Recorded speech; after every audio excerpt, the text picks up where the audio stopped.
नमस्कार, मैं प्रेयसी। स्वागत है आप सभी का द प्रिंट लाइन्स में। चलिए नजर डालते हैं आज की 5 बड़ी खबरों पर। दिल्ली में यमुना के घाटों का भाजपा नेता मनोज तिवारी और भाजपा अध्यक्ष वीरेंद्र सचदेवा ने दौरा किया। इस दौरान यहां फैली गंदगी को लेकर भाजपा नेता मनोज तिवारी ने अरविंद केजरीवाल सरकार की आलोचना की। हम ये बात को ध्यान में रखते हुए कि छठ का त्योहार आ रहा है और छठ की आस्था ऐसी है कि वो जल देखते ही महिलाएं डुबकी लगाती हैं, लेकिन डुबकी लगाने वाला जल को अरविंद केजरीवाल और उनकी सरकार ने कैसा जहरीला बना दिया है। हम आज अपनी विजिट में एक बार फिर से उसी जहर का दर्शन कर रहे हैं और मुझे लगता है कि ये एक प्रकार से बहुत बड़े स्तर पे एक बहुत बड़े अपराध की निशानी है। हम हायर अथॉरिटी को ये सारी बातें बताएंगे और माननीय सुप्रीम कोर्ट से भी निवेदन करेंगे कि दिल्ली सरकार जो जानबूझ करके मौत परोस रही है, बीमारियां परोस रही हैं दिल्ली को, उस छठ के पहले हमने उसका जांच किया और इसका संज्ञान लिया जाना चाहिए। भाजपा अध्यक्ष वीरेंद्र सचदेवा ने कहा, अरविंद केजरीवाल ने यमुना मां की हत्या की है। यह इतनी खतरनाक स्थिति में है कि अगर कोई इसमें हाथ डाले तो उसे बीमारी हो जाए। छठ के दौरान जब लोग इसमें स्नान करेंगे तो उनके साथ क्या होगा। अरविंद केजरीवाल के खिलाफ आपराधिक मुकदमा होना चाहिए।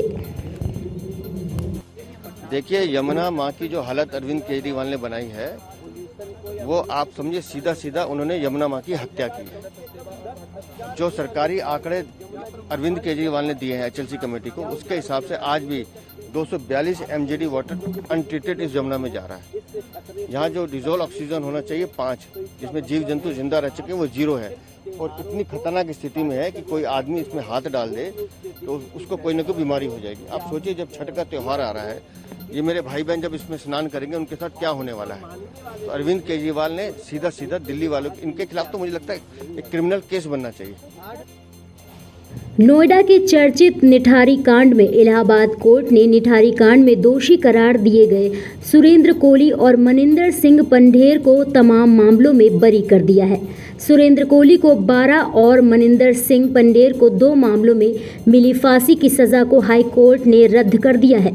हाई कोर्ट ने गाजियाबाद की सीबीआई कोर्ट द्वारा सुनाई गई फांसी की सजा को रद्द किया। हाई कोर्ट ने दोनों आरोपियों को इन मामलों में बरी किया। सर, 2 जजमेंट्स आए हैं, 2 अपील्स थी, यानी 2 रेफरेंस थी, जिसमें फांसी हुई थी सेशंस कोर्ट गाजियाबाद से। दोनों मुकदमों में आज इलाहाबाद हाई कोर्ट ने मनिंदर सिंह पंढेर को बरी कर दिया है, बाइज्जत बरी कर दिया है। सुरेंद्र कोली को भी बाकी जितने भी अपीलें यहाँ पर थी सब में बरी कर दिया गया। कितने केसेस में अपील की गई थी और कितने में कोली में मेरे ख्याल से 14 के आसपास थी, 14 थे शायद, हाँ। 12-14 नहीं, मिलाकर 12 या 14 देवर 14 केसेस, तो सब में बरी कर दिया गया है और पंढेर के खिलाफ सिर्फ 2 थी, तो उन दोनों में बरी कर दिया। तो ये मतलब बरी कर दिया गया, मतलब कोई सजा नहीं है अब कोई सजा नहीं है। सेशंस कोर्ट का जो जजमेंट है उसे रिवर्स करके एक्विटेड। अब ये जेल से बाहर आएंगे। कितने केस थे मनिंदर सिंह पंढेर पे? कुल टोटल कितने? टोटल 6 केसेस थे सर, जिसमें से एक तो इलाहाबाद हाई कोर्ट ने पहले ही बरी कर दिया था। बाकी 3 में नीचे कोर्ट सेशंस कोर्ट से बरी हो गए थे। बचे 2 में फांसी थी, उन फांसी, हाँ, अब उनमें भी हो गए। तो उम्मीद तो यही है कि जल्दी से जल्दी बाहर आएंगे। सुरेंद्र कोली के ऊपर कुल कितने केस थे और कितने में वो बरी? सर, उसमें तो मुझे ज्यादा जानकारी है नहीं, बट मेरे जितनी लिमिटेड नॉलेज है उसमें शायद टोटल 19 थे। अभी जितनी अपील्स इस वक्त पेंडिंग थी उनमें वो बरी हो गए। बाकियों का स्टेटस बाहर आ जाएंगे।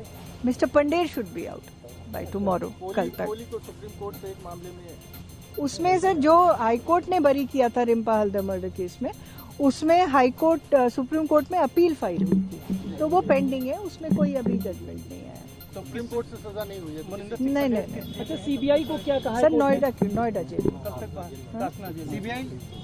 सीबीआई कोहली को, हमको पंढेर को कोई सजा नहीं। ग्राउंड क्या? सर, पूरा इन्वेस्टिगेशन अंडर चैलेंज है हाई कोर्ट के। अभी तक तो जो हमने देखा है, उन्होंने इन्वेस्टिगेशन, जिस तरीके से मुकदमे में फांसी हुई, इन सब पे सवाल खड़े किए हैं। बाकी आप लोग देखेंगे, अभी पूरी तरह से हमने भी नहीं पढ़ा है। let the judgment come and then investigation के प्रोसेस को चैलेंज किया संपूर्णतः इन्वेस्टिगेशन वन से ऐसा हुआ था सर जो बाकी मुकदमों में से एक को छोड़कर इसरो के चेयरमैन एस सोमनाथ ने भारतीय शतरंज ग्रैंड मास्टर आर प्रज्ञानंद से मुलाकात की।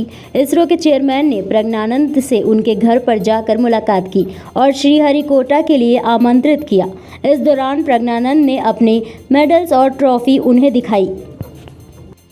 அந்த பிரக்யானந்த மீட் பண்றது ரொம்ப ப்ரௌடா like every Indian no we are very proud of him for his accomplishment. He is a world number 15 now, so I believe that he will coming days he will become world number 1, so we all pray for that to happen. You know, chess is an old game, started in India, started as Chaturanga, and now it is a modern chess, so we are the origin place of Chaturanga. So it started, it's a play started in it, it's a play of mind, play of brilliance. So in his small head he has all the brilliance required for the play. So it is, though it's a play of intelligence, a play of planning, play of strategy. So that's what India is very famous for. So we are all proud of, from this place, such a person has come up, like the world has seen. So we are all proud of that part. And we are equally proud we have a Pragyan on the moon. He is Pragyananda on the ground, and we have one Pragyan on the moon. And அந்த சின்ன குழந்தை தானே எங்களுக்கு அந்த robot இல்லையா, அந்த rover அந்த சின்ன குழந்தை அப்படி தானே இங்க பிரக்யானந்தாவும். So we are very happy about his accomplishment for what we did for India on the moon. He has accomplished on land. So the making of Solus realize, like our Vishwanathan Anand, another person has come up in India to do pride for us.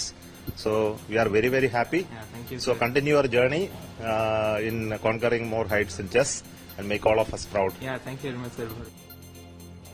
Israel और Hamas के बीच ये संघर्ष थमने का नाम नहीं ले रहा है। लगातार दोनों तरफ से हमलों की बौछार हो रही है, जिसमें तमाम बेगुनाह भी अपनी जान गंवा रहे हैं। इसी बीच इजरायली वायुसेना ने हमास को एक बड़ा झटका दिया है। बता दें कि 15 अक्टूबर को हमास के राष्ट्रीय सुरक्षा कमांडर को मार गिराया गया, जिसकी पहचान मुहताज इर्द के तौर पर हुई है। ऐसे ही महत्वपूर्ण खबरों को देखने के लिए जुड़े रहिए द प्रिंट लाइन्स के साथ।